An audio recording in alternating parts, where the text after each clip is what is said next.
Silent ಆಗಿದ್ದ ನಾಯಕ ಈಗ ವೈಲೆಂಟ್ ಆಗ್ತಾ ಇರೋದು ಯಾಕೆ? ತಾಳ್ಮೆಯಿಂದ ಇದ್ದು ಈಗ ಸಿಟ್ಟಿನ ಕಟ್ಟೆ ಹೊಡಿತಾ. ನ್ಯೂಸ್ 18ನಲ್ಲಿ ರಾಜ್ಯ ರಾಜಕಾರಣದ ಸ್ಫೋಟಕ ಸುದ್ದಿಯನ್ನ ನಿಮ್ಮ ಮುಂದೆ ಇಡ್ತಾ ಇದ್ದೀವಿ. ಯಾರು ಅಲ್ಲ, ಇಟ್ಸ್ ನನ್ ಅದರ್ ದನ್ BY ವಿಜಯೇಂದ್ರ.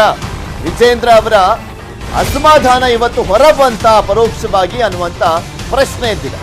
ಕೂಲಾಗಿದ್ರು ಇಷ್ಟು ದಿನ ವಿಜಯೇಂದ್ರ ಅವರು, ಕಾಮ್ ಆಗಿ ರಿಯಾಕ್ಷನ್ ಕೊಡ್ತಾ ಇದ್ರು. ಈಗ ಅವರ ಬಾಯಲ್ಲೇ ಒಂದು ರೀತಿಯಾದಂತ ವೈಲೆಂಟ್ ಮಾತುಗಳು ಅನ್ನೋದು ಕಾಣಿಸ್ತಾ ಇದೆ. ವಿಜಯೇಂದ್ರ ಮಾತು ಈಗ ಬಿಜೆಪಿಯಲ್ಲೇ ಪ್ರಶ್ನೆಯನ್ನ ಸೃಷ್ಟಿ ಮಾಡಿರುವಂತದ್ದು. ರಾಜ್ಯ ರಾಜಕೀಯದಲ್ಲಿ ತಲ್ಲಣವನ್ನ ಎಬ್ಬಿಸಿದೆ ವಿಜಯೇಂದ್ರ ಅವರ ಹೇಳಿಕೆ. ಅಷ್ಟಕ್ಕೂ ವಿಜಯೇಂದ್ರ ಅವರು ಹೇಳಿದ್ದಾದ್ರೂ ಏನು, ಯಾಕಿಷ್ಟು ಪ್ರಶ್ನೆ ಆಗ್ತಾ ಇದೆ? 2023ಕ್ಕೆ ವಿಜಯೇಂದ್ರಗೆ ಬಿಜೆಪಿ ಟಿಕೆಟ್ ಸಿಗುತ್ತಾ ಇಲ್ವಾ? ಸಾಕಷ್ಟು ಪ್ರಶ್ನೆಗಳಿರುವಂತದ್ದು. ನ್ಯೂಸ್ 18 ಕನ್ನಡದಲ್ಲಿ ವಿಜಯೇಂದ್ರ ಅವರ ವಿಚಾರಕ್ಕೆ ಸಂಬಂಧಪಟ್ಟಂತ ಆ ಒಂದು ಬಿಗ್ ಸ್ಟೋರಿಯನ್ನ ನಿಮ್ಮ ಮುಂದೆ ಇಡ್ತಾ ಇದ್ದೀವಿ. ವಿಜಯೇಂದ್ರ ಯಾವತ್ತೂ ಕೂಡ ಏರು ಧ್ವನಿಯಲ್ಲಿ ಮಾತಾಡಲಿಲ್ಲ. ಜಾತಿ, ಮತ, ಧರ್ಮ, ನಾಯಕತ್ವದ ಬಗ್ಗೆ ಎಲ್ಲೂ ಕೂಡ ಗಟ್ಟಿ ಧ್ವನಿಯನ್ನ ಎತ್ತಿರಲಿಲ್ಲ. ರಿಯಾಕ್ಷನ್ ಕೊಟ್ಟರು ಕೂಡ ಕೂಲಾಗೆ ಕೊಡ್ತಾ ಇದ್ರು. ಆದ್ರೆ ಇವತ್ತು ವಿಜಯೇಂದ್ರ ವೈಲೆಂಟ್ ಆಗಿ ಮಾತನಾಡಿದ್ದಾರೆ. ಏನ್ ಮಾತನಾಡಿದ್ರು ನೋಡ್ಕೊಂಬೇಡ. ಯಡಿಯೂರಪ್ಪ ಇಲ್ಲದಿದ್ರೆ ಬಿಜೆಪಿಯೇ ಇರ್ತಿರ್ಲಿಲ್ಲ. ಕರ್ನಾಟಕ ರಾಜ್ಯದಲ್ಲಿ ಇವತ್ತು ಭಾರತೀಯ ಜನತಾ ಪಾರ್ಟಿ ಅಧಿಕಾರಕ್ಕೆ ಬರ್ತದೆ ಅಂತೇಳಿ ಯಾರೂ ಕೂಡ ಅನ್ಕೊಂಡಿರ್ಲಿಲ್ಲ. ಆದ್ರೆ ಸನ್ಮಾನ್ಯ ಯಡಿಯೂರಪ್ಪನವರು ಮುಂದೆ ರಾಜ್ಯದಲ್ಲಿ ನಾನು ಮುಖ್ಯಮಂತ್ರಿ ಆಗ್ಬೇಕು, ಮಂತ್ರಿ ಆಗ್ಬೇಕು ಅಂತೇಳಿ ಯಾವತ್ತೂ ಕೂಡ ಹೋರಾಟಗಳನ್ನು ಮಾಡಲಿಲ್ಲ. ಯಡಿಯೂರಪ್ಪರ ಮೇಲೆ ಎಲ್ಲರೂ ಕಲ್ಲು ಹಾಕಿದ್ರು. ಎಷ್ಟೋ ಯಡಿಯೂರಪ್ಪನವ್ರಿಗೆ ರಾಜಕೀಯದಲ್ಲಿ ಬೆಳೆದು ಬಿಡ್ತಾರೆ ಅಂತೇಳಿ ಎಷ್ಟು ಇರೋಬ್ಬರ ರಸ್ತೆಯವರೆಲ್ಲ ಕಲ್ಲೊಡಿ ಅಂತ ಕೆಲಸ ಮಾಡಿದ್ರು. ಆದ್ರೆ ನಮ್ಮ ಯಡಿಯೂರಪ್ಪನವರು ಆ ಕಲ್ಲು ಹೊಡೆದ ಎಷ್ಟೇ ಪೆಟ್ಟು ಎಷ್ಟೇ ನಾವು ತಿಂದರೂ ಕೂಡ ಅದೇ ಕಲ್ಲನ್ನ ತೆಗೆದುಕೊಂಡು ಅದರಿಂದ ಫೌಂಡೇಶನ್ ಅಡಿಪಾಯವನ್ನ ಗಟ್ಟಿ ಮಾಡ್ಕೊಂಡು ಈ ರಾಜ್ಯದಲ್ಲಿ 4ನೇ ಬಾರಿ ಮುಖ್ಯಮಂತ್ರಿ ಆಗಿರ್ತಕ್ಕಂಥ ಧೀಮಂತ ನಾಯಕ ನಾಡ್ಕೊಂಡಿದ್ರೆ ಅದು ನಿಮ್ಮ ಯಡಿಯೂರಪ್ಪ. ಯಡಿಯೂರಪ್ಪ ಮಠಗಳಿಗೆ ಕೊಟ್ಟ ಅನುದಾನ ಭಿಕ್ಷೆ ಅಲ್ಲ. ಕೇವಲ ವೀರಶೈವ ಲಿಂಗಾಯತ ಮಠಗಳಿಗೆ ಅಷ್ಟೇ ಅನುದಾನ ಕೊಟ್ಟಿರ್ತಕ್ಕಂಥದ್ದಲ್ಲ. ಆದಿಚುಂಚನಗಿರಿ ಮಠಕ್ಕೂ ಕೊಟ್ಟಿದ್ದಾರೆ, ಎಲ್ಲ ನಮ್ಮ ST ಸಮಾಜದ ಮಠಗಳಿಗೂ ಕೂಡ ಅನುದಾನ ಕೊಟ್ಟಿದ್ದಾರೆ, ಹಿಂದುಳಿದ ಮಠಗಳಿಗೂ ಕೂಡ ಅನುದಾನ ಕೊಟ್ಟಿದ್ದಾರೆ. ಅದು ಕೊಟ್ಟಿರ್ತಕ್ಕಂಥದ್ದು ಭಿಕ್ಷೆ ಅಲ್ಲ. ಆ ಮಠಮಾನ್ಯಗಳಿಗೆ ಶಕ್ತಿ ಕೊಟ್ರೆ ರಾಜ್ಯದಲ್ಲಿರ್ತಕ್ಕಂಥ ಬಡವರಿಗೆ ಶಕ್ತಿ ಕೊಟ್ಟಂತ ಆಗ್ತದೆ ಅಂತಕ್ಕಂಥ ಒಂದೇ ಒಂದು ಸದುದ್ದೇಶದಿಂದ ಕಾಡಿನ ಹುಲಿಯನ್ನ ಬೋನಿಗೆ ಹಾಕಿದ ಕ್ಷಣ ಹುಲ್ಲು ತಿನ್ನಲ್ಲ. ಕಾಡಿನಲ್ಲಿ ಬೇಟೆಯಾಡ್ತಕ್ಕಂಥ ಹುಲಿಯನ್ನ ಕರ್ಕೊಂಡ್ಬಂದು ಝೂನಲ್ಲಿ ಬೋನಲ್ಲಿ ಹಾಕಿದ ತಕ್ಷಣ ಅದು ಹುಲ್ಲು ತಿನ್ನೋದಿಲ್ಲ. ಕಾಡಲ್ಲಿ ಏನ್ ತಿನ್ಬೇಕು, ಆ ಬೋನಿನಲ್ಲಿದ್ದಂಥ ಹುಲಿನೂ ಕೂಡ ಅದೇ ತಿಂತದೆ. ಆ ಕಾಡಿನಲ್ಲಿರ್ತಕ್ಕಂಥ ಹುಲಿಯನ್ನ ತಂದು ಝೂನಲ್ಲಿ ಹಾಕಿದಂಥ ಸಂದರ್ಭದಲ್ಲಿ ಆ ಹುಲಿ ತನ್ನ ಪ್ರವೃತ್ತಿಯನ್ನ ಮರೆಯೋದಿಲ್ಲ, ಬೇಟೆಯಾಡೋದನ್ನ ಯಾವತ್ತೂ ಕೂಡ ಮರೆಯೋದಿಲ್ಲ. ಬಸವಣ್ಣನವರ ರೀತಿ ಕೂರುವ ಅವಶ್ಯಕತೆ ಇಲ್ಲ. ಅದರಲ್ಲೂ ಕೂಡ ನಮ್ಮ ವೀರಶೈವ ಲಿಂಗಾಯತ ಸಮಾಜ ಇವತ್ತು ಕರ್ನಾಟಕ ರಾಜ್ಯದಲ್ಲಿ ದೊಡ್ಡ ಮಟ್ಟದಲ್ಲಿರ್ತಕ್ಕಂಥ ಸಂದರ್ಭದಲ್ಲಿ, ವಿಶೇಷವಾಗಿ ಈ ಭಾಗದಲ್ಲಿ ನಾವ್ಯಾರೂ ಕೂಡ ಹುಲ್ಲು ತಿನ್ಕೊಂಡು ಕೂರ್ತಾ ಇರ್ತಕ್ಕಂಥ ಬಸವಣ್ಣ ರೀತಿಯಿಂದ ಕೂರ್ತಕ್ಕಂಥ ಅವಶ್ಯಕತೆ ಇಲ್ಲ. ಕಾಡಲ್ಲಿದ್ರು ಬೋನಿಗೆ ಹಾಕಿದ್ರು ಕೂಡ ಹುಲಿ ಹುಲ್ಲನ್ನ ತಿನ್ನಲ್ಲ ಅಂದಿದ್ದಾದ್ರೂ ಯಾಕೆ ಲಿಂಗಾಯತರು ಬಸವಣ್ಣನಂತೆ ಸೈಲೆಂಟ್ ಆಗಿ ಕೂರ್ಬೇಡಿ ಅಂತ ಹೇಳಿ ಯಾಕೆ ಮಾತನಾಡಿದ್ರು ವಿಜಯೇಂದ್ರ ಅವರು? ವೈಲೆಂಟ್ ಮಾತಿನ ಹಿಂದಿರುವಂತ ಲೆಕ್ಕಾಚಾರ ಆದ್ರೂ ಏನು? ಯಾಕೆಂದ್ರೆ ಒಬ್ಬರು ರಾಜಕಾರಣಿ ಏನಾದ್ರೂ ಮಾತನಾಡ್ತಾರೆ ಅಂದ್ರೆ ಅದರ ಹಿಂದೆ ಸಾಕಷ್ಟು ಲೆಕ್ಕಾಚಾರಗಳು ಇರುತ್ತೆ. ಅದರಲ್ಲೂ ಸತತವಾಗಿ ಕಾದ್ಕೊಂಡೇ ಬರ್ತಾ ಇದ್ದಾರೆ. ಯಾವ್ದಾದ್ರು ಒಂದು ದೊಡ್ಡ ಸ್ಥಾನಮಾನ ಸಿಗುತ್ತೆ ಅನ್ನುವಂತ ಒಂದು ನಿರೀಕ್ಷೆಯಿಂದ ವಿಜಯೇಂದ್ರ ಅವರು ಅದೆಲ್ಲವೂ ಕೂಡ ದಿನೇ ದಿನೇ ಹುಸಿ ಆಗ್ತಾ ಇರುವಂಥದ್ದು. ಆ ಕಾರಣಕ್ಕೋಸ್ಕರನೇ ಈ ರೀತಿಯಾಗಿ ಮಾತನಾಡಿದ್ರ ಅನ್ನುವಂಥ ಪ್ರಶ್ನೆ ಕೂಡ ಇದೆ.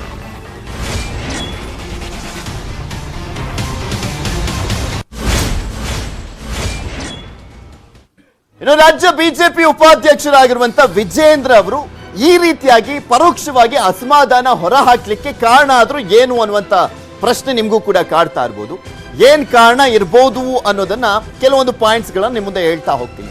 ಕಾರಣ ನಂಬರ್ 1, BSY ರನ್ನ CM ಸ್ಥಾನದಿಂದ ಕೆಳಗೆ ಇಳಿಸಿದ್ದಂತ ಒಂದು ಸ್ವಲ್ಪ ಸಿಟ್ಟಿತ್ತು. ಆ ಸಂದರ್ಭದಲ್ಲಿ ಯಡಿಯೂರಪ್ಪನವರು CM ಸ್ಥಾನದಿಂದ ಕೆಳಗಿಳಿದಿದ್ದೆ ಮೇನ್ ಆಗಿ ನಮ್ಮ ಮಕ್ಕಳಿಗೂ ಕೂಡ ಒಂದು ಭವಿಷ್ಯ ಇರುತ್ತೆ, ಹೈಕಮಾಂಡ್ ಆ ಭವಿಷ್ಯವನ್ನ ರೂಪಿಸುವಂತ ಸಾಧ್ಯತೆ ಇರುತ್ತೆ. ಯಾಕೆಂದ್ರೆ ರಾಜ್ಯದಲ್ಲಿ ಬಿಜೆಪಿಯನ್ನ ಕಟ್ಟಿ ಬೆಳೆಸಿದಂತ ಒಬ್ಬ ಅಗ್ರಗಣ್ಯ ನಾಯಕ ಯಡಿಯೂರಪ್ಪನವರು.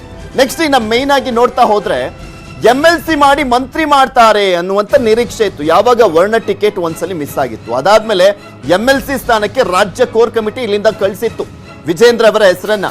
ಅಲ್ಲಿ MLC ಮಾಡಿ ನೆಕ್ಸ್ಟ್ ಮಂತ್ರಿ ಮಾಡುವಂತ ಪ್ಲಾನ್ ಇದೆ ಅಂತ ಹೇಳಲಾಗ್ತಾ ಇತ್ತು. ಆದ್ರೆ ಅಲ್ಲಿಗೂ ಕೂಡ ಕೆಲವರು ಅಡ್ಡಗಾಲನ್ನ ಹಾಕಿದ್ರು, ಅದು ಕೂಡ ಮಿಸ್ ಆಯ್ತು. MLC ಟಿಕೆಟ್ ಕೊಡ್ಲಿಲ್ಲ, ಮಂತ್ರಿ ಆಗುವಂತ ಕನಸು ಕೂಡ ಈಡೇರ್ಲಿಲ್ಲ. ಮಂತ್ರಿ ಮಾಡಬೇಕು ಅಂದ್ರೆ ಒಂದು MLC ಆಗಿರ್ಬೇಕಾಗಿತ್ತು, ಇಲ್ಲ ಮಂತ್ರಿ ಮಾಡಾದ್ಮೇಲಾದ್ರೂ MLC ಮಾಡಬೇಕಾಗಿತ್ತು. ಆ ಅವಕಾಶಗಳೇ ಹೋದಂತೆ ಕಾಣಿಸ್ತಾ ಇದೆ. ಇನ್ನ ಸಂಸದರಾಗಿರುವಂತ BY ರಾಘವೇಂದ್ರಗೆ ಕೇಂದ್ರದಲ್ಲೂ ಕೂಡ ಸ್ಥಾನಮಾನ ಸಿಗ್ಲಿಲ್ಲ. ಯಡಿಯೂರಪ್ಪನವರು ರಾಜೀನಾಮೆ ಕೊಡುವಂತ ಸಂದರ್ಭದಲ್ಲಿ ಒಂದು ವಿಜೇಂದ್ರ ಅವರಿಗೆ ಒಂದು ಪ್ರಮುಖ ಹುದ್ದೆ ಸಿಗುವಂತ ಸಾಧ್ಯತೆ ಇದೆ, ಮತ್ತೊಂದು ರಾಘವೇಂದ್ರ ಅವರಿಗೆ ಸೆಂಟ್ರಲ್ ಮಿನಿಸ್ಟರ್ ಮಾಡ್ತಾರೆ ಅಂತ ಹೇಳಲಾಗ್ತಾ ಇತ್ತು. ಯಾವುದೂ ಕೂಡ ಆಗ್ಲಿಲ್ಲ. ಬಿಜೆಪಿ ಕಟ್ಟಿ ಬೆಳೆಸಿದ್ದಂತ BSY ಅಂಡ್ ಕುಟುಂಬಕ್ಕೆ ಆಗ್ತಾ ಇರುವಂತ ಹಿನ್ನಡೆ ಅನ್ನುವಂತ ಲೆಕ್ಕಾಚಾರದ ಮಾತುಗಳು ಕೂಡ ರಾಜ್ಯದಲ್ಲಿ ಕೇಳಿ ಬರ್ತಾ ಇತ್ತು. ಅದೇ ಪರೋಕ್ಷವಾಗಿ ಅಸಮಾಧಾನವನ್ನ ಹೊರಹಾಕಿದ್ರ ವಿಜೇಂದ್ರ ಅವರು ಅನ್ನುವಂತ ಪ್ರಶ್ನೆ ಇರುವಂತದ್ದು. ಪದೇ ಪದೇ ಲಿಂಗಾಯತರು ಒಗ್ಗಟ್ಟಾಗಿರಿ ಅಂತ ಹೇಳ್ತಾ ಇದ್ದಾರೆ ವಿಜೇಂದ್ರ ಅವರು. ಅಪ್ಪಿತಪ್ಪಿ ಲಿಂಗಾಯತರೇ ತಿರುಗಿ ಬಿದ್ರೆ ಬಿಜೆಪಿಗೆ ಏನಾಗುತ್ತೆ? ಲಿಂಗಾಯತರು ಒಗ್ಗಟ್ಟಾಗಿರಿ. ಇಲ್ಲಿ ಮೇನ್ ಆಗಿ ಶಕ್ತಿ ಅಂದ್ರೆ ಬಿಜೆಪಿ ಪಕ್ಷಕ್ಕೆ ಲಿಂಗಾಯತರು. ಉತ್ತರ ಕರ್ನಾಟಕ ಭಾಗದಲ್ಲಂತೂ ದೊಡ್ಡ ಪ್ರಮಾಣದಲ್ಲಿ ಸಪೋರ್ಟ್ ಅನ್ನ ಮಾಡ್ತಾರೆ, ದಕ್ಷಿಣ ಕರ್ನಾಟಕ ಭಾಗದಲ್ಲೂ ಕೂಡ ಅಷ್ಟೇ. ಅದರ ಹಿಂದಿನ ಮೇನ್ ರೀಸನ್ ಅಂದ್ರೆ ಯಡಿಯೂರಪ್ಪನವರು, ಪ್ರಶ್ನಾತೀತ ನಾಯಕರು ಲಿಂಗಾಯತ ಸಮಾಜದ. 2013ರ ಹಿಸ್ಟರಿ ನೆನಪಿಸಿ ಬಿಜೆಪಿಗೆ ಸಂದೇಶವನ್ನ ಕೊಟ್ರ BYV ಅನ್ನುವಂತ ಪ್ರಶ್ನೆ ಕೂಡ ಈ ಸಂದರ್ಭದಲ್ಲಿ ಕಾಡ್ತಾ ಇದೆ.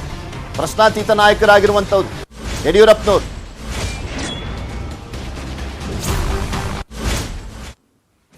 ಇನ್ನ BYV ಲಿಂಗಾಯತ ದಾಳ ಯಾವ ರೀತಿಯಾಗಿ ರಾಜ್ಯದಲ್ಲಿ ಸರಿಸುಮಾರು 17% ನಷ್ಟು ಲಿಂಗಾಯತ ಸಮಾಜದವರಿದ್ದಾರೆ ಅನ್ನುವಂತ ಒಂದು ಲೆಕ್ಕಾಚಾರ ಇರುವಂತದ್ದು. BSY ಲಿಂಗಾಯತ ಮಹಾನಾಯಕ, ಪ್ರಶ್ನಾತೀತ ನಾಯಕ ಅನ್ನುವಂಥದ್ರಲ್ಲಿ ಡೌಟೇ ಇಲ್ಲ.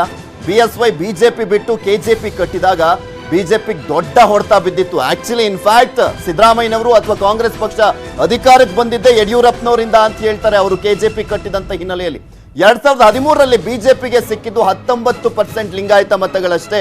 100% ಲಿಂಗಾಯತ ಮತಗಳಲ್ಲಿ 19% ಅಷ್ಟೇ ಬಿಜೆಪಿಗೆ ಸಿಕ್ಕಿದ್ದು ಅನ್ನುವಂಥ ಲೆಕ್ಕಾಚಾರ ಕೂಡ ಇದೆ. ಬಿಜೆಪಿ ಅಧಿಕಾರ ಕಳೆದುಕೊಂಡು 40 ಸೀಟಿಗಿಳಿತು. 110 ಇದ್ದಿದ್ದು 40 ಸೀಟಿಗೆ ಬಂದು ತಲುಪ್ತಾರೆ ಅಂದ್ರೆ ಲೆಕ್ಕ ಹಾಕಿ ಎಷ್ಟರ ಮಟ್ಟಿಗೆ ಯಡಿಯೂರಪ್ಪನವರು ಹೊಡೆತ ಕೊಟ್ರು ಅಂತ. ಇಲ್ಲಿ BSY ಬಿಜೆಪಿಗೆ ವಾಪಸ್ ಬಂದ ಮೇಲೆನೆ ಮತ್ತೆ ಆ ಒಂದು ಮತಗಳ ಎಣಿಕೆಯಲ್ಲಿ, ಆ ಮತ ಕ್ರೋಢೀಕರಣದಲ್ಲಿ ದೊಡ್ಡ ಮಟ್ಟದಲ್ಲಿ ಪ್ಲಸ್ ಪಾಯಿಂಟ್ ಆಗಿದ್ದು. ಅಲ್ಲಿವರೆಗೂ ಕೂಡ ದೊಡ್ಡ ಮಟ್ಟದಲ್ಲಿ ಹಿನ್ನಡೆಯಲ್ಲೇ ಇತ್ತು ಬಿಜೆಪಿ. ಈಗ ಲಿಂಗಾಯತ ಮತ ಗಟ್ಟಿ ಮಾಡ್ತಾ ಇದ್ದಾರೆ. ತನ್ನ ನಾಯಕತ್ವದ ಗಿಡಕ್ಕೆ ಲಿಂಗಾಯತ ಅನ್ನುವಂತ ನೀರನ್ನ ಕೂಡ ಹಾಕ್ತಾ ಇದ್ದಾರೆ ವಿಜೇಂದ್ರ ಅವರು. ಈಗ ಮೈನ್ ಆಗಿ ವಿಜೇಂದ್ರ ಅವರು ಕೂಡ ತನ್ನ ತಂದೆಯ ರೀತಿಯಲ್ಲೇ ಬಿಜೆಪಿಯಲ್ಲಿ ಲಿಂಗಾಯತ ಒಬ್ಬ ಪ್ರಮುಖ ನಾಯಕನಾಗಿ ಗುರುತಿಸಿಕೊಳ್ಳುವಂತ ನಿಟ್ಟಿನಲ್ಲಿ ಸಾಕಷ್ಟು ಪ್ಲಾನ್ಗಳನ್ನು ಮಾಡ್ತಾ ಇದ್ದಾರೆ. ಅದೇ ರೀತಿಯಾಗಿ ಲಿಂಗಾಯತ ಸಮುದಾಯದಲ್ಲೂ ಕೂಡ ಅಷ್ಟೇ ಯೂತ್ಸ್ ವಿಜೇಂದ್ರ ಅಂದ್ರು ಉಚ್ಚೆದ್ದು ಕುಣಿಯುವಂತ ಪರಿಸ್ಥಿತಿನೂ ಕೂಡ ನಿರ್ಮಾಣ ಮಾಡ್ತಾ ಇರುವಂತದ್ದು. ಅವರು ಎಲ್ಲೆಲ್ಲಿ ಹೋಗ್ತಾರೆ ಆ ಸಂದರ್ಭದಲ್ಲಿ ಜನ ಸೇರುವಂತದನ್ನ ನೋಡ್ತಾ ಇದ್ರೆ ಗೊತ್ತಾಗುತ್ತೆ.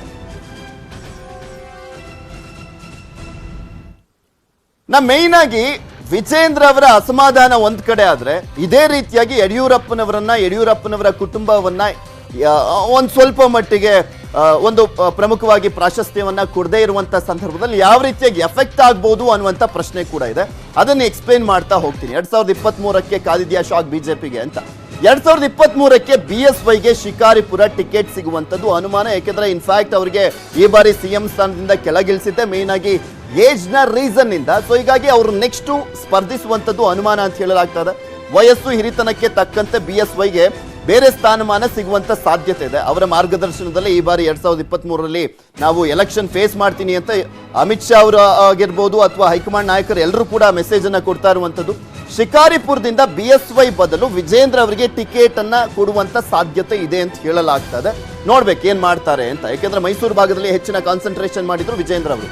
ಕುಟುಂಬ ರಾಜಕಾರಣ ಹೆಸರಲ್ಲಿ ಟಿಕೆಟ್ ಸಿಗದೇ ಇರ್ಬೋದು. ಕುಟುಂಬ ರಾಜಕಾರಣ ಇದೆಯಲ್ಲ, ಆಕ್ಚುಲಿ JDS ಕಾಂಗ್ರೆಸ್ಗಿನ್ನ ಹೆಚ್ಚಿನದಾಗಿ ಇರುವಂತದ್ದು ಅಂದ್ರೆ ಬಿಜೆಪಿಯಲ್ಲಿ. ಫಾರ್ ಎಕ್ಸಾಂಪಲ್ ಹೇಳ್ತೀನಿ, ಶೆಟ್ಟರ್ ಫ್ಯಾಮಿಲಿ ಆಗಿರ್ಬೋದು, ಈಶ್ವರಪ್ಪ ಫ್ಯಾಮಿಲಿ, ನಿರಾಣಿ ಫ್ಯಾಮಿಲಿ, ಅದರ ಜೊತೆಗೆ ತೇಜಸ್ವಿ ಸೂರ್ಯ ಫ್ಯಾಮಿಲಿ, ಈ ರೀತಿಯಾಗಿ ರಮೇಶ್ ಜಾರಕಿಹೊಳಿ ಫ್ಯಾಮಿಲಿ, ಎಲ್ಲ ದೊಡ್ಡ ದೊಡ್ಡ ಕುಟುಂಬ ರಾಜಕಾರಣದ ಫ್ಯಾಮಿಲಿಗಳೇ ಇರುವಂತದ್ದು. ಆದ್ರೆ ಮೈನ್ ಆಗಿ ಟಾರ್ಗೆಟ್ ಅಂದ್ರೆ ಯಡಿಯೂರಪ್ಪನವ್ರ ಫ್ಯಾಮಿಲಿ. ಇನ್ನು ವಿಜೇಂದ್ರ ನಾಯಕತ್ವದ ಕನಸಿಗೆ ಸ್ವಪಕ್ಷದವರೇ ಮುಳ್ಳಾಗ್ತಾ ಇದ್ದಾರೆ. ಯಾಕೆಂದ್ರೆ ಎಲ್ಲಿ ವಿಜೇಂದ್ರ ಅವರಿಗೆ ಒಂದು ದೊಡ್ಡ ಸ್ಥಾನಮಾನ ಕೊಟ್ಬಿಟ್ರೆ ಅಲ್ಲಿ ಮುಖ್ಯಮಂತ್ರಿಗಿನ್ನ ಮೈನ್ ಆಗಿ ಒಂದು ಟ್ರಂಪ್ ಕಾರ್ಡ್ ಆಗ್ಬಿಡ್ತಾರೆ ವಿಜೇಂದ್ರ ಅವರು. ಹೆಚ್ಚಿನ ಸಂಖ್ಯೆಯಲ್ಲಿ ಇವರೇ ಗುರ್ಸ್ಕೊಂಡ್ಬಿಡ್ತಾರೆ, ಪ್ರಾಬಲ್ಯ ಹೊಂದ್ಬಿಡ್ತಾರೆ ಅನ್ನುವಂಥ ಭಯ ಇದೆ ಈಗಲೂ ಕೂಡ. ಜೊತೆಗೆ BYV ಮೇಲೆ ಸಾಕಷ್ಟು ಭ್ರಷ್ಟಾಚಾರದ ಆರೋಪವನ್ನ ಮಾಡ್ತಾನೇ ಬರ್ತಾ ಇದ್ದಾರೆ. ಆದ್ರೆ ಅದಕ್ಕೆ ದಾಖಲೆ ಅಂತ ಯಾರು ಏನು ಕೊಡ್ತಾ ಇಲ್ಲ, ಬಟ್ ಆರೋಪ ಮಾಡ್ತಾನೆ ಬರ್ತಾ ಇದ್ದಾರೆ. ಹೀಗಾಗಿನೇ ಪರೋಕ್ಷವಾಗಿ ಬಿಜೆಪಿಗೆ ವಿಜೇಂದ್ರ ಸಂದೇಶವನ್ನ ಕೊಡ್ತಾ ಇದ್ದಾರೆ. ತನ್ನ ಶಕ್ತಿ ಏನು, ತಂದೆಯ ಶಕ್ತಿ ಏನು, ನೆಕ್ಸ್ಟ್ ಏನಾಗಬಹುದು ಅನ್ನುವಂಥ ಒಂದು ಎಚ್ಚರಿಕೆಯ ಸಂದೇಶವನ್ನ ಪಾಸ್ ಮಾಡದಂತೆ ಸ್ಪಷ್ಟವಾಗಿ ಗೊತ್ತಾಗ್ತಾ ಇದೆ. ಇನ್ನ ಇದೇ ವಿಚಾರಕ್ಕೆ ಸಂಬಂಧಪಟ್ಟಂತೆ ಮುನಿರತ್ನ ಅವರು ರಿಯಾಕ್ಷನ್ ಕೊಟ್ಟರು, ತೋಟಗಾರಿಕೆ ಸಚಿವರು. ಅವ್ರು ಏನ್ ಮಾತನಾಡಿದ್ರು ನೋಡಿ. ವಿಜೇಂದ್ರ ಅವರಿಗೆ ಅವಕಾಶ ಕೊಟ್ಟಿಲ್ಲ ಅಂತ ನೋಡಿ, ಅದು ನಮ್ಮ ವರಿಷ್ಠರ ತೀರ್ಮಾನ, ನಮ್ಮ ಪಕ್ಷದ ತೀರ್ಮಾನ. ಆ ಪಕ್ಷದ ತೀರ್ಮಾನ ಮತ್ತೆ ವರಿಷ್ಠರ ತೀರ್ಮಾನಕ್ಕೆ ನಾವೆಲ್ಲರೂ ಬದ್ಧವಾಗಿರಬೇಕು. ಎಲ್ರಿಗೂ ಒಳ್ಳೇದಾಗತ್ತೆ. ಪಕ್ಷ ಯಾರನ್ನೂ ಕೈ ಬಿಡೋ ಪ್ರಶ್ನೆ ಇಲ್ಲ. ವಿತೌಟ್ ಯಡಿಯೂರಪ್ಪ ಅವರು ಹೇಳ್ಕೊಂಡು ಎಲೆಕ್ಷನ್ ಬಿಜೆಪಿ ಮಾಡಕ್ಕಾಗಲ್ಲ ಅಂತ ಹೇಳ್ತಾರೆ ಕರ್ನಾಟಕದಲ್ಲಿ. ನೋಡಿ, ಯಡಿಯೂರಪ್ಪನವ್ರನ್ನ ಹೊರಗಡೆ ಇಟ್ಟು ಚುನಾವಣೆ ಮಾಡ್ತೀವಿ ಅಂತ ಯಾರು ಹೇಳಿದ್ದಾರೆ? ಎಂಥದ್ದು ಇಲ್ಲ. ನಾವೆಲ್ಲರೂ ಒಟ್ಟಾಗಿದ್ದೀವಿ, ಒಗ್ಗಟ್ಟಾಗಿದ್ದೀವಿ. ಭಾರತೀಯ ಜನತಾ ಪಾರ್ಟಿ ಜೊತೆಯಲ್ಲಿ ಹೋಗ್ತೀವಿ, ಚುನಾವಣೆ ಎದುರಿಸ್ತೀವಿ. ಮುಂದೆ ನಮ್ಮ ಸರ್ಕಾರ 23ರಲ್ಲಿ ನಮ್ಮ ಸರ್ಕಾರ ಮಾಡ್ತಾ ಇದೆ. ಮತ್ತೊಂದು ಕಡೆ ಉರಿಯೋ ಬೆಂಕಿಗೆ ಎಸ್ಡಿಪಿಐ ಮತ್ತೆ ತುಪ್ಪ ಹಾಕಿದೆ. ವೈಲೆನ್ಸ್ ಹೇಳಿಕೆ ಕೊಟ್ಟು ಹಿಂದೂ ಸಂಘಟನೆಗಳನ್ನ ಕೆಣಕಿದ್ದಾರೆ. ಏನಿದು ಕತೆ, ನೀವೇ ನೋಡಿ. ಮಳಲಿ ದರ್ಗಾ ಕಿಚ್ಚಿಗೆ ಎಸ್ಡಿಪಿಐ ತುಪ್ಪ, ತಾಂಬೂಲ ಪ್ರಶ್ನೆಗೆ ವೈಲೆನ್ಸ್ ರಿಯಾಕ್ಷನ್. ರಾಜ್ಯದಲ್ಲಿ ಉಂಟಾಗಿರೋ ಧರ್ಮದಂಗಲ್ ಬೆಂಕಿಗೆ ಎಸ್ಡಿಪಿಐ ತುಪ್ಪ ಸುರಿದಿದೆ. ಮಂಗಳೂರಿನ ಕಣ್ಣೂರು ಮೈದಾನದಲ್ಲಿ ನಡೆದ ಕಾರ್ಯಕ್ರಮದಲ್ಲಿ ಮಳಲಿ ದರ್ಗಾ ಕುರಿತು ಎಸ್ಡಿಪಿಐ ನಾಯಕರು ಪ್ರಚೋದನಕಾರಿ ಮಾತನಾಡಿದ್ದಾರೆ. ಮಳಲಿ ಮಸೀದಿಯ ಒಂದು ಹಿಡಿ ಮರಳು ಕೂಡ ಕೊಡ್ಲಿಕ್ಕೆ ಸಾಧ್ಯ ಇಲ್ಲ ಅನ್ನುವಂತ ಸಂದೇಶವನ್ನ ನೀವು ಕೊಡಬೇಕಾಗ್ತದೆ. ನೀವೇನಾದ್ರೂ ಕನಸು ಕಂಡಿದ್ರೆ ಅದು ಕನಸಾಗಿ ಹುಡಿತದೆ ಅಂತ ಹೇಳಲಿಕ್ಕೆ ಬಯಸ್ತೇನೆ. ಎಸ್ಡಿಪಿಐ ಮುಖಂಡರ ಮಾತಿಗೆ ಕೆಂಡ ಕಾರಿರೋ ಹಿಂದೂ ಪರ ಸಂಘಟನೆಗಳ ಮುಖಂಡರು ಕೆಟ್ಟದಾಗಿ ಮಾತನಾಡಿದ್ರೆ ನಾಲಿಗೆ ಸೀಳ್ತೇವೆ ಅಂತಿದ್ದಾರೆ. ಒದ್ದು ಒಳಗಡೆ ಹಾಕ್ತೀನಿ ಅಂತ ಹೇಳದಂತವನು ಸರ್ವನಾಶ ಆಗ್ತಾನೆ. ಅವರನ್ನ ಅಷ್ಟ ಹಗರವಾಗಿ ಮಾತನಾಡುವಂತಹದ್ದು ನಿಮ್ಮ ನಾಲಿಗೆಯಿಂದ ಬರಬಾರ, ನಾಲಿಗೆಯನ್ನು ಸೀಳ್ ಹಾಕ್ತಿವಿ ಅಂತನ್ನುವಂತ ಎಚ್ಚರಿಕೆಯನ್ನು ಕೊಡ್ತಾ ಇದ್ದೀನಿ. ನಾನು ಹೇಳ್ತೇನೆ ಅವನಿಗೆ, ಒಂದು ಉಂಡಿ ಮಣ್ಣಂತಲ್ಲ, ಇವತ್ತು ಹಿಂದೂಗಳ ಮನಸ್ಸು ಮಾಡಿದ್ರೆ ಇವತ್ತು ನಾಮ ಹಾಕಿ ಶಾಲ್ ಹಾಕಿ ತಿರುಗುವಂತ ಪರಿಸ್ಥಿತಿ ಈ ಸಾಹೇಬರಲ್ಲಿ ಹುಟ್ಟು ಬರ್ತದೆ. ಈ ಮಧ್ಯೆ ಮಂಡ್ಯದಲ್ಲಿ ಧರ್ಮದಂಗಲ್ ಮತ್ತೆ ಭುಗಿಲೆದಿದೆ. ಹಿಂದೂ ಮುಖಂಡರ ಒತ್ತಾಯಕ್ಕೆ ಮಣಿದು ಮುಜರಾಯಿ ದೇಗುಲಗಳ ವ್ಯಾಪ್ತಿಯಲ್ಲಿ ಅನ್ಯ ಧರ್ಮೀಯರ ಅಂಗಡಿಗಳ ತೆರವಿಗೆ ಡಿಸಿ ಸೂಚನೆ ನೀಡಿದ್ದಾರೆ. Bureau report, news 18 Kannada. RSS ಮೂಲ ಕೆದಕಿದ ಸಿದ್ದರಾಮಯ್ಯಗೆ ಸಿಎಂ ತಿರುಗೇಟನ್ನು ಕೊಟ್ಟಿದ್ದಾರೆ. ಸಿದ್ದರಾಮಯ್ಯ ಎಲ್ಲಿಂದ ಬಂದಿದ್ದಾರೆ ಮೊದಲು ಹೇಳಲಿ ಅಂತ ಸಿದ್ದರಾಮಯ್ಯ ಅವರಿಗೆ ಪ್ರಶ್ನೆಯನ್ನ ಮಾಡಿದ್ರು. ಅವರು ಆರ್ಯರ, ದ್ರಾವಿಡರ ಅಂತ ಸಿಎಂ ಹೇಳಿದ್ರು. ಅದಕ್ಕೆ ಉತ್ತರವನ್ನು ಕೂಡ ಕೊಟ್ಟಿದ್ದಾರೆ ಸಿದ್ದರಾಮಯ್ಯನವರು, ನಾವು ದ್ರಾವಿಡರು ಅಂತ. ಮೊದಲು ಸಿದ್ದರಾಮಯ್ಯ ಯಾರೆಂದು ಹೇಳಲಿ. ಸಿದ್ದರಾಮಯ್ಯ ಹೇಳಿಕೆಗೆ ಸಿಎಂ ಬೊಮ್ಮಾಯಿ ತಿರುಗೇಟನ್ನ ಕೊಟ್ಟರಲ್ಲ, ಏನ್ ಮಾತನಾಡಿದ್ರು ಹಾಗಾದ್ರೆ ನೋಡ್ಕೊಂಬ. ಈಗ ನಾನು ಕೇಳಲ್ಲ, ಇವರು RSS ನವರು ಇದಾರಲ್ಲ, ಇವರು ಏನ್ ಮೂಲ ಭಾರತವರ?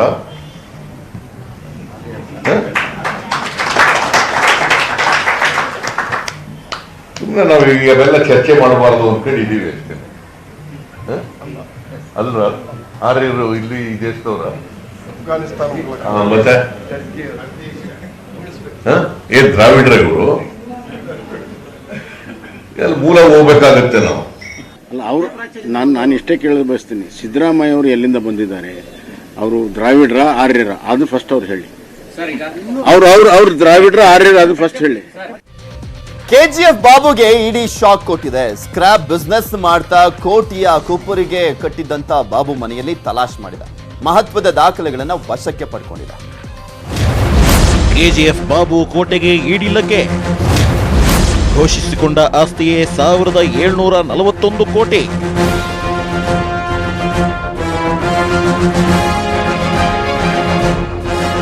ಸದ್ಯ ಎಲ್ಲೆಲ್ಲೂ ಕೆಜಿಎಫ್ನದ್ದೇ ಹವಾ. ಇರೋ ಬರೋ ದಾಖಲೆ ಮುರಿದು ಆ ಸಿನಿಮಾ ದಾಖಲೆ ಬರೆಯುತ್ತಿದೆ. ಇದರ ಮಧ್ಯೆ ಬೆಂಗಳೂರಲ್ಲಿ ಮತ್ತೊಂದು ಕೆಜಿಎಫ್ ಸುದ್ದಿ ಮಾಡ್ತಿದೆ. ಹೌದು, ಕೆಜಿಎಫ್ ಬಾಬು ಅಲಿಯಾಸ್ ಯೂಸಫ್ ಶರೀಫ್ ಕೋಟೆಗೆ ಇಡಿ ಟೀಮ್ ಬೆಳಿಗ್ಗೆ 7:30ಕ್ಕೆ ಲಗ್ಗೆ ಇಟ್ಟಿದೆ. ಬಾಬುಗೆ ಸೇರಿದ 7 ಕಡೆ ಇಡಿ ತಡಕಾಡಿದೆ. ಕೆಜಿಎಫ್ ಬಾಬುಗೆ 1741 ಕೋಟಿ ಕಂಟಕ. ಕಳೆದ ವಿಧಾನ ಪರಿಷತ್ ಎಲೆಕ್ಷನ್ನಲ್ಲಿ ಕಾಂಗ್ರೆಸ್ನಿಂದ ಸ್ಪರ್ಧಿಸಿ ಸೋತು ಆಟೋ ಹತ್ತಿ ಹೋಗಿದ್ದೆ ಈ ಕೆಜಿಎಫ್ ಬಾಬು. ಚುನಾವಣೆಯಲ್ಲಿ ಬಾಬು ಕೋಟಿ ಆಸ್ತಿ ಘೋಷಿಸಿಕೊಂಡು ಸುದ್ದಿಯಾಗಿದ್ರು. ಆಗ್ಲೇ ಬಾಬು ಮೇಲೆ ಇಡಿ ಕಣ್ಣು ಬಿದ್ದಿತ್ತು. ಕೆಜಿಎಫ್ ಬಾಬು ಬರೋಬ್ಬರಿ 1743 ಕೋಟಿ ಆಸ್ತಿ ಘೋಷಿಸಿಕೊಂಡಿದ್ರು. 97 ಕೋಟಿ 98 ಲಕ್ಷ ಚರಾಸ್ತಿ, 1643 ಕೋಟಿ ಸ್ಥಿರಾಸ್ತಿ ಹೊಂದಿರೋ ಬಾಬುಗೆ 2 ಪತ್ನಿಯರು.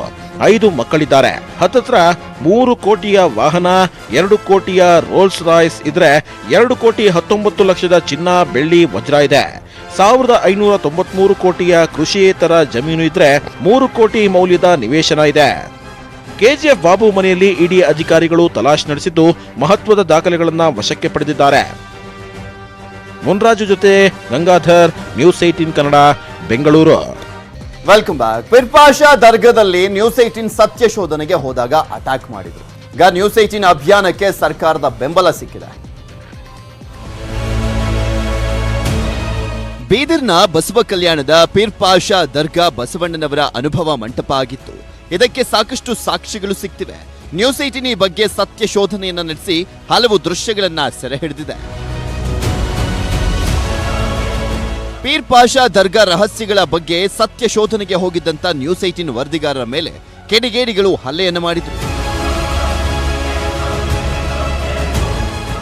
ಇನ್ನು ಹಲ್ಲೆಕೋರರನ್ನ ಬಂಧಿಸಿ ಅಂತ ಸಚಿವ ಅಶೋಕಿಗೆ ಬೀದರ್ ಪತ್ರಕರ್ತರ ಸಂಘ ಮನವಿಯನ್ನ ಮಾಡಿದೆ. ಗದಗದ ಟಿಪ್ಪು ವೃತ್ತದಿಂದ ಶ್ರೀರಾಮ ಸೇನೆ ನೇತೃತ್ವದಲ್ಲಿ ಡಿಸಿ ಕಚೇರಿವರೆಗೆ ಆಟೋ ಚಾಲಕರು ರ್ಯಾಲಿಯನ್ನ ನಡೆಸಿ ದೂರನ್ನ ಕೊಟ್ಟರು. ನ್ಯೂಸ್ 18 ವರದಿಗಾರರ ಮೇಲಿನ ಹಲ್ಲೆಗೆ ಬಸವ ಕಲ್ಯಾಣ ಬಿಜೆಪಿ ಶಾಸಕ ಶರಣು ಸಲಗರ್ ಆಕ್ರೋಶವನ್ನ ವ್ಯಕ್ತಪಡಿಸಿದ್ರು.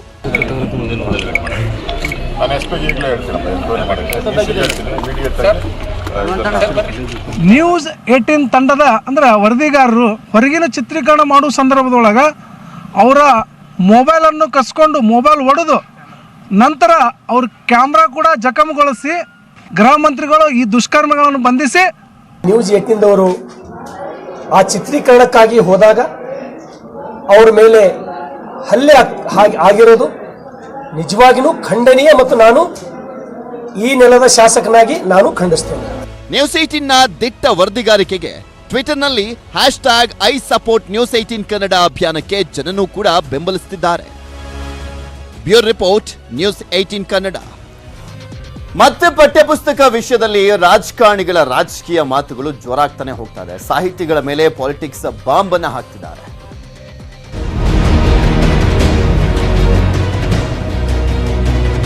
ಪಠ್ಯ ಪುಸ್ತಕ ಪರಿಷ್ಕರಣೆ ವಿವಾದ ಮುಗಿಯೋ ಲಕ್ಷಣಗಳೇ ಕಾಣಿಸ್ತಾ ಇಲ್ಲ.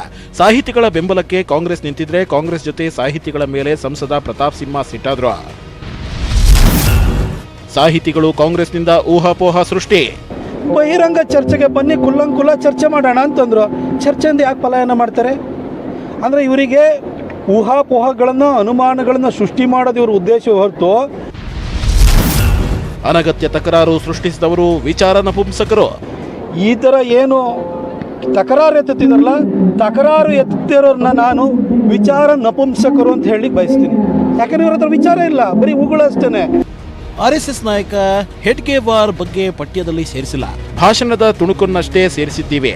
ಕಾಂಗ್ರೆಸ್ ಮೂಲದವರು ಹೆಗ್ಡೇವಾರ್ ಅಂದ್ರು ರೋಹಿತ್ ಚಕ್ರತೀರ್ಥ. ಹೆಡ್ಗೇವಾರ್ ಅವರ ಕೃತಿಯನ್ನು ಮಾತ್ರ ತಗೊಂಡದ್ದು, ಅವರ ಭಾಷಣವನ್ನು. He was a Gandhian. ಕಾಂಗ್ರೆಸ್ನವರೇ ಒಪ್ಕೊಳ್ತಾರೆ.